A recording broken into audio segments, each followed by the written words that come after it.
Eh bien le bonjour, j'espère que vous allez bien. On se retrouve aujourd'hui pour une toute nouvelle vidéo d'exposition Lego. Et comme promis, on part sur l'exposition qui a eu lieu les 20 et 21 avril 2024. C'était à Osny-sur-Seine dans le 95, organisé également par Breezy. Là on était sur une très grosse expo, plus grosse que notre expo annuelle habituelle opérée, puisque cette fois-ci on avait non pas 600-700 mètres carrés, mais on avait plus de 1000 mètres carrés d'espace. Et avant de commencer cette visite, si vous aimez mon travail et que vous voulez me soutenir, n'hésitez pas à vous abonner à la chaîne, liker la vidéo et dites-moi en commentaire le stand que vous avez préféré. Sur ce, je vous laisse visiter virtuellement cette exposition avec ce que j'ai filmé. Bon visionnage.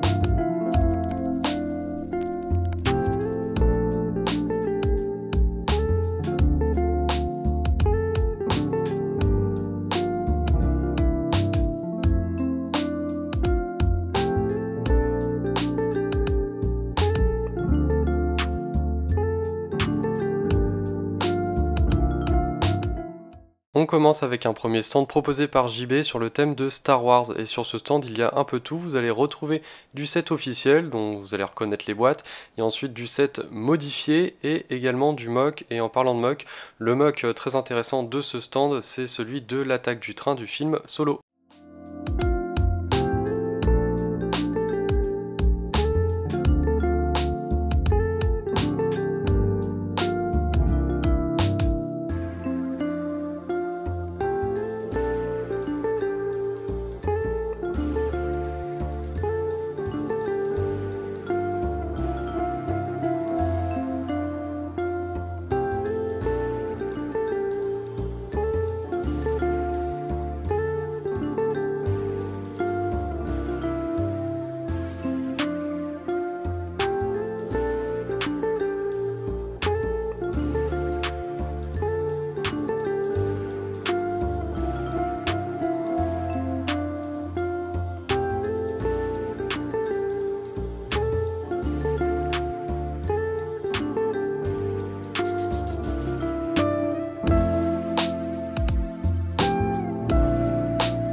On poursuit avec le stand Lego Ideas d'Edouard, donc on l'avait déjà vu dans des précédentes vidéos, donc cette fois-ci le stand s'est encore agrandi puisqu'il y a eu de nouvelles sorties dans la gamme Lego Ideas.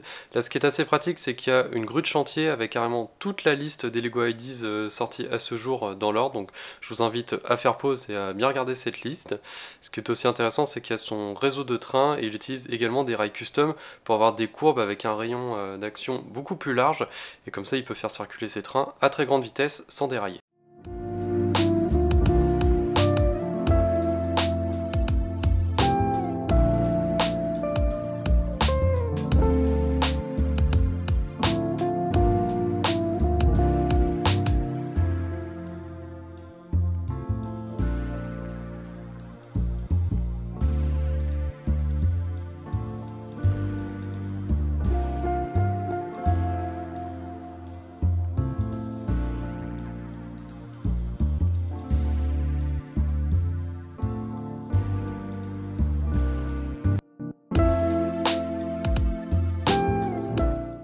Le stand suivant est un stand de Lego Technique présenté par Jérôme, c'est bien sûr la mine d'excavation avec tous les tapis roulants, chargement, déchargement par les engins de chantier, tout est motorisé, il y a même le circuit de train qui fait le tour pour transporter toute la marchandise.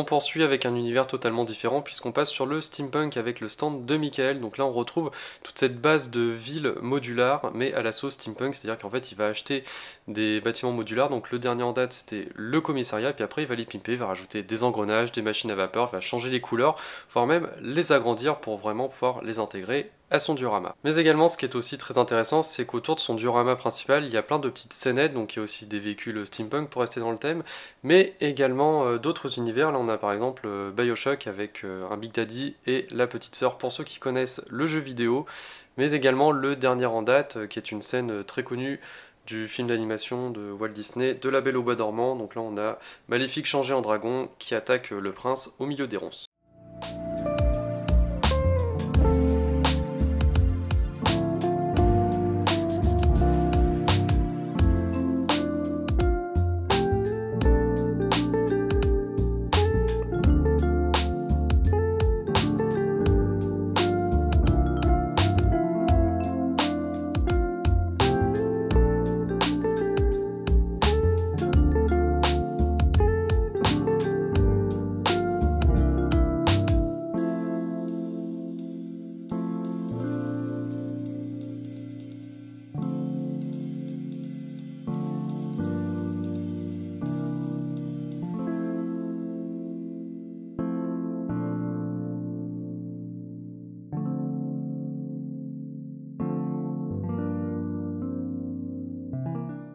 Le stand suivant est celui d'un autre Michael que vous connaissez déjà puisqu'on avait déjà vu dans une précédente vidéo, c'est le diorama de la ville de Springfield issu de la série connue des Simpsons.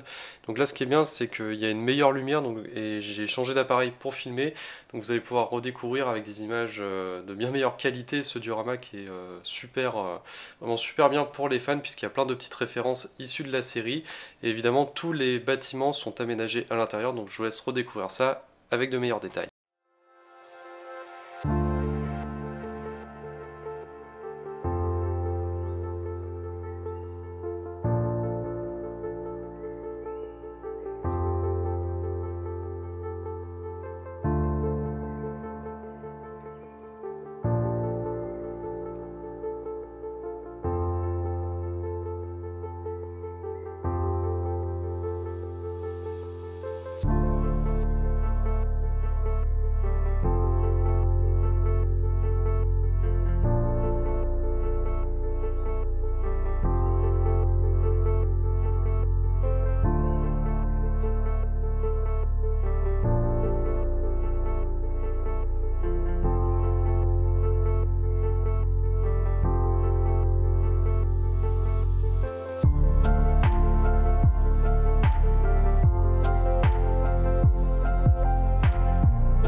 À côté, on change complètement de thème puisqu'on part sur les sports équestres avec le stand de Coralie. Donc Coralie qui nous avait déjà présenté des dioramas sur le même thème. Et cette fois-ci, on repart sur un tout nouveau diorama, donc plutôt axé sur les épreuves des Jeux Olympiques, donc qui se dérouleront à Versailles.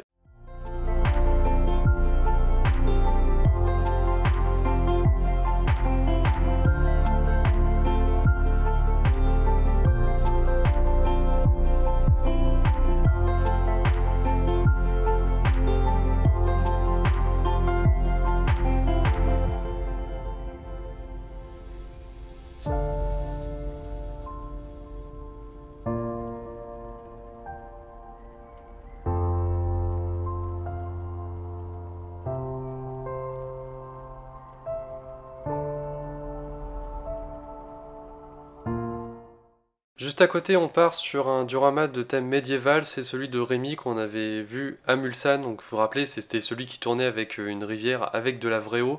Donc cette fois-ci, il n'a pas pu installer cette rivière avec la vraie eau parce que c'est toujours un petit peu compliqué avec la pompe, avec le cellophane qui fait l'étanchéité. Enfin bon, bref, il y a toujours un petit peu de fuite. mais ça reste néanmoins très plaisant à regarder, qu'il y a toujours un petit peu de motorisation avec les moulins, puis aussi un espèce de treuil avec un espèce de cargaison qui fait des allers-retours au-dessus du lac. En tout cas, c'est toujours fourni, il y a plein de détails, plein de vie, très plaisant à regarder.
On poursuit avec un tout nouveau stand présenté par Alexis. Donc cette fois-ci on a une carte du métro parisien, donc avec toutes les lignes, il y a les codes de couleurs qui ont été respectés. C'est vraiment les mêmes codes de couleurs que vous retrouvez sur le plan de la RATP.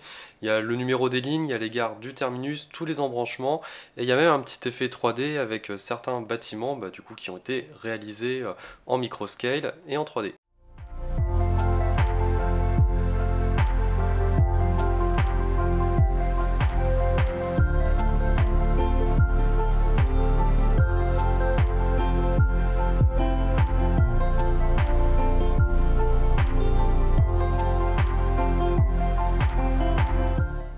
On part ensuite sur du Marvel avec le stand de Cédric qui avant nous avait présenté le Spooky World, le diorama sur le thème d'Halloween ainsi que la vague avec le bateau pirate. Et c'est le même candidat de Lego Master qui nous présente également ce diorama, donc plutôt sur le thème Marvel et les Avengers avec toujours des petits détails assez drôles, assez loufoques. Et bien entendu, ce n'est pas la vague qu'il a recyclée de son diorama pirate, mais une toute nouvelle vague qu'il a créée pour l'occasion.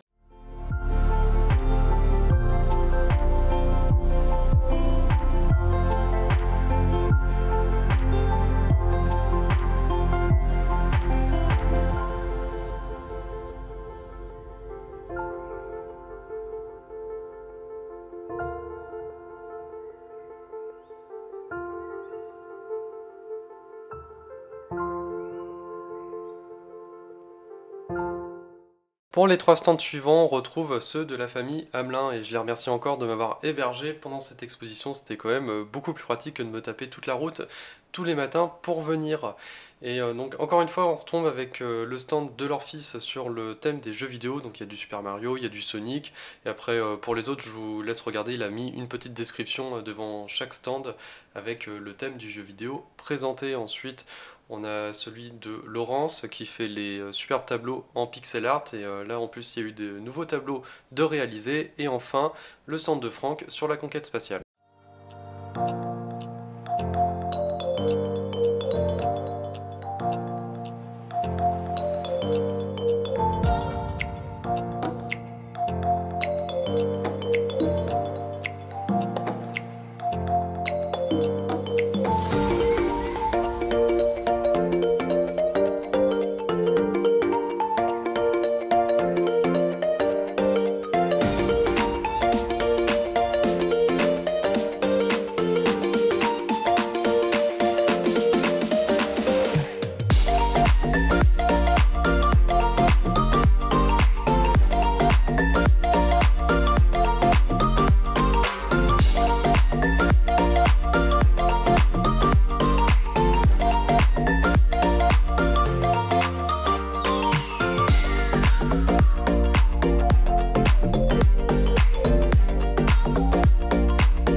Ensuite, on passe à mon voisin d'exposition qui est Fabien alias Bricknap ou Bricknap Print. N'hésitez pas à faire pause durant cette vidéo au tout début au niveau de la bannière pour pouvoir aller visiter son compte Instagram et vous allez comprendre pourquoi. En fait, il a une partie un petit peu artistique, auto-entrepreneur, où il fait des impressions avec une machine à encre à UV, c'est vraiment fixé avec des UV, donc ce qui fait que ce n'est pas gravé sur la brique, il n'y a pas vraiment de trou, ce n'est pas creusé sur la brique, il y a vraiment une légère surépaisseur, mais en tout cas ça tient très bien et le détail est vraiment remarquable. Il fait des collaborations avec des artistes, avec des tatoueurs, il a vraiment un univers très spécifique. Enfin bon, je vous laisse admirer le travail, et il a aussi sa partie diorama, où il a vraiment une grosse ville et c'est un petit peu au niveau de l'univers ce que je pourrais dire une évolution du Ninjago. Vous avez quelque chose d'un petit peu plus mature. En fait, il y a vraiment de gros bâtiments, donc là, sachant que la tour la plus haute, il n'avait pas ramené tous les étages, donc elle pouvait être encore plus haute. Mais en tout cas, il y a des détails vraiment de fou, enfin vraiment tout est fait à l'intérieur, tout est habillé à l'intérieur, il n'y a pas une seule pièce qui est vide, et vraiment, compte tenu de la densité des bâtiments, c'est vraiment super impressionnant. Et pour revenir au thème, en fait, on est plus sur vraiment, on va dire, comme une ville japonaise, mais dans le futur. Alors, si vous avez le nom un peu de ce thème, je suis preneur, n'hésitez pas à le marquer dans les commentaires.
Ensuite, on arrive sur mon stand, et là c'est bien la première fois que j'ai pu présenter Frontierland de manière cohérente, c'est-à-dire avec le Big Thunder Mountain au milieu, le Phantom Manor juste en face, et bien sûr mettre en place les ajouts que j'avais créés récemment, donc à savoir le Frontierland Depot qui est la gare du Disneyland Railroad, donc le train que j'ai pu mettre qui fait vraiment le tour du land.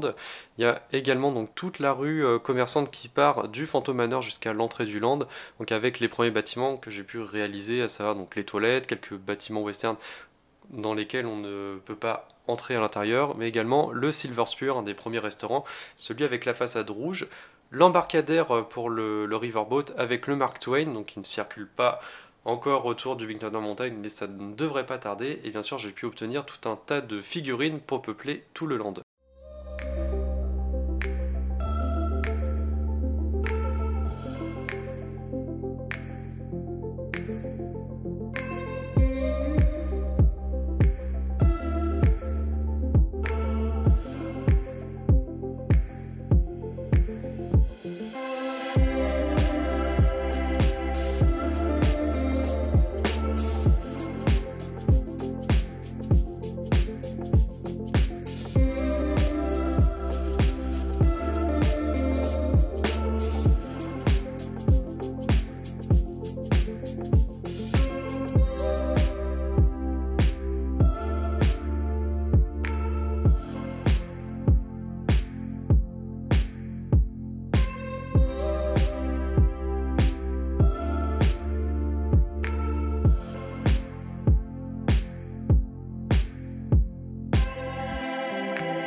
Ensuite, on part sur le stand de Sébastien alias Brickmac, que vous connaissez sans doute tous déjà. Donc cette fois-ci, il nous présentait, en plus de son stand avec les magazines, un tout nouveau diorama sur le thème des Vikings, avec une grosse montagne en arrière-plan et un drakkar qui se fait attaquer par un dragon des mers.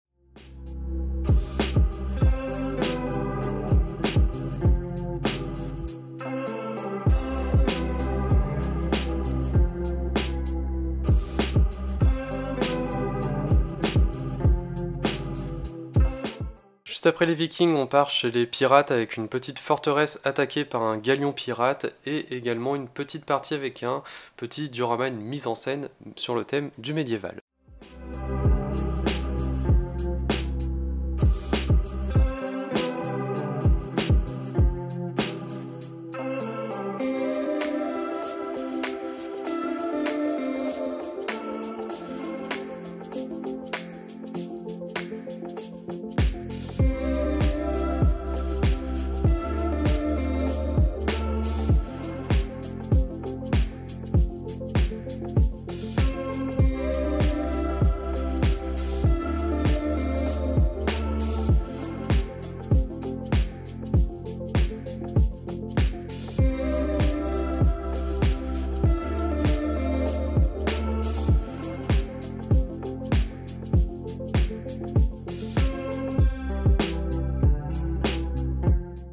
Les 3 stands suivants sont ceux de la famille Le Bouvier et on les remercie encore énormément puisque c'est eux qui ont contribué à la quasi-organisation de cette toute nouvelle exposition à Oni, donc merci encore et bravo. Et on commence avec le stand d'Esteban alias Estebrick, vous pouvez retrouver sur les réseaux, à un moment je vais mettre le petit QR code avec son compte Instagram et son compte Facebook. Donc on retrouve son diorama sur le thème de l'Arctique et après tout un tas de petites créations qui gravitent autour, mais avec des thèmes différents, et notamment celle proposée sur la plateforme Lego Ideas sur le thème des 3 petits cochons. Donc je vous invite à aller checker la page et à aller voter pour cette création.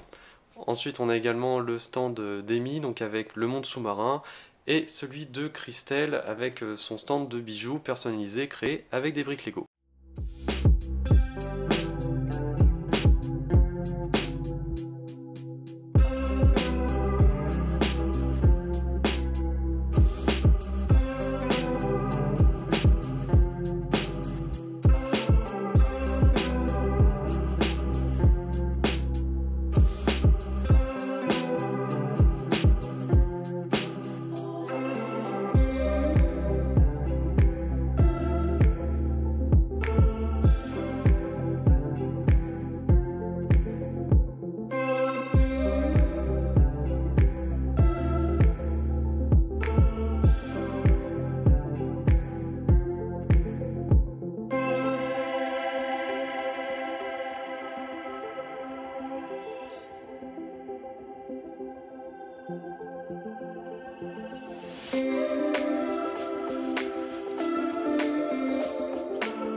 On passe maintenant au stand Star Wars de Soclabrick, donc n'hésitez pas à visiter leur compte Instagram qui va s'afficher juste devant le stand, donc n'hésitez pas à faire pause. Et comme son nom l'indique, ils vendent des socles pour notamment les vaisseaux UCS Star Wars.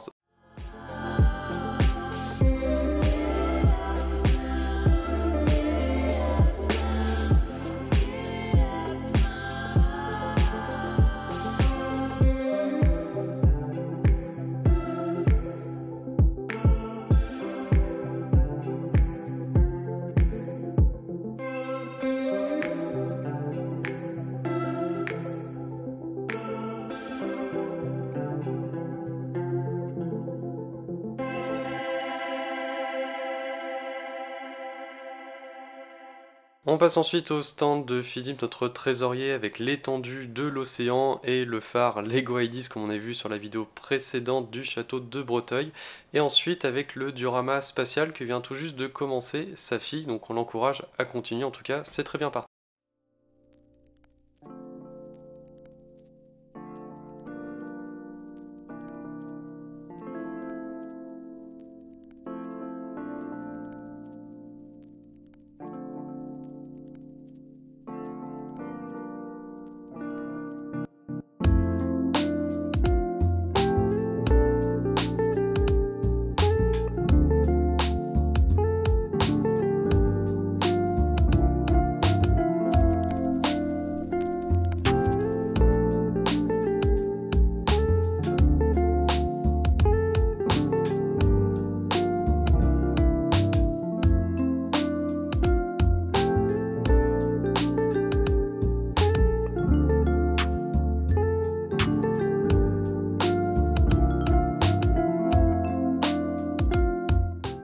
On continue avec 3 stands en un, puisque là on a vraiment une immense étendue qui correspond un petit peu à une ville découpée en plusieurs quartiers. Et on a un premier quartier basé sur le thème du Ninjago. Vous pourrez reconnaître les plus grands et les plus beaux modulars de la gamme. Ensuite, on a un quartier Marvel. Et après, on passe sur une ville qu'on connaît déjà bien, celle de Thomas et son père, qui nous propose aussi leur ville. Avec là, il y a eu un ajout, il y a eu un cimetière qui a été créé juste à côté de leur église. Et puis, on a tout le réseau de trains qui fait le tour, et à l'autre extrémité on a une fête foraine. Et là ce qui est bien, c'est que sur la partie vraiment ville modulaire, on a pu visiter l'intérieur de quelques bâtiments modulaires donc qui ont été créés de toutes pièces, et vous allez voir quand même les détails sont assez impressionnants.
Sur le stand d'en face, on retombe également sur une autre ville, mais cette fois-ci avec un style, une architecture et des bâtiments complètement différents.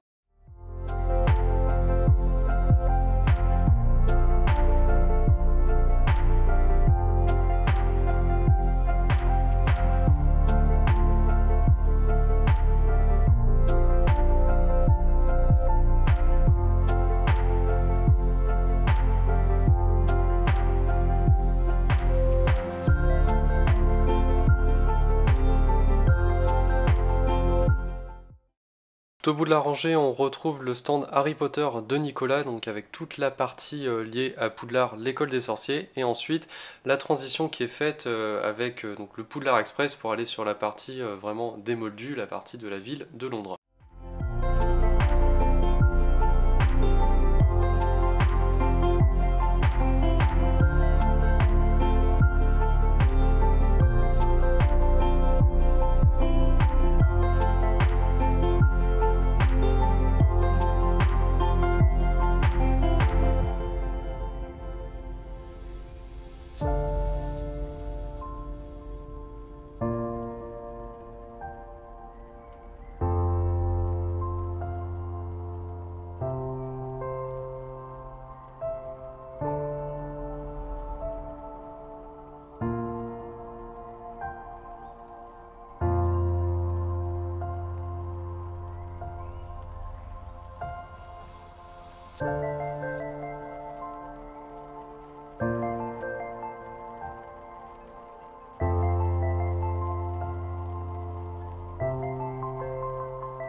Et on termine la visite de cette exposition d'Osny-sur-Seine avec le royaume de Legoria, cet immense diorama médiéval. Donc il faut savoir qu'il y a 5 personnes dessus, ou principalement 4, et Cathy qui a rajouté sa petite maison de sorcière tout au pied de la montagne. Et là ce qui est intéressant, c'est qu'on a vraiment un angle, vraiment une vision différente de ce diorama, puisque cette fois-ci il était posé vraiment au sol, donc sur une petite surépaisseur, mais rien à voir avec la fois précédente opérée où il avait été posé sur des tables. Donc vraiment on peut admirer les détails, on peut voir peut-être des choses en plus. En tout cas je vous refais tout un tour en vidéo de ce diorama et vous me direz ce que vous aurez vu de différent.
Et voilà, cette vidéo d'exposition d'Ony-sur-Seine édition 2024 est désormais terminée. En tout cas, j'espère que visiter cette exposition vous aura plu.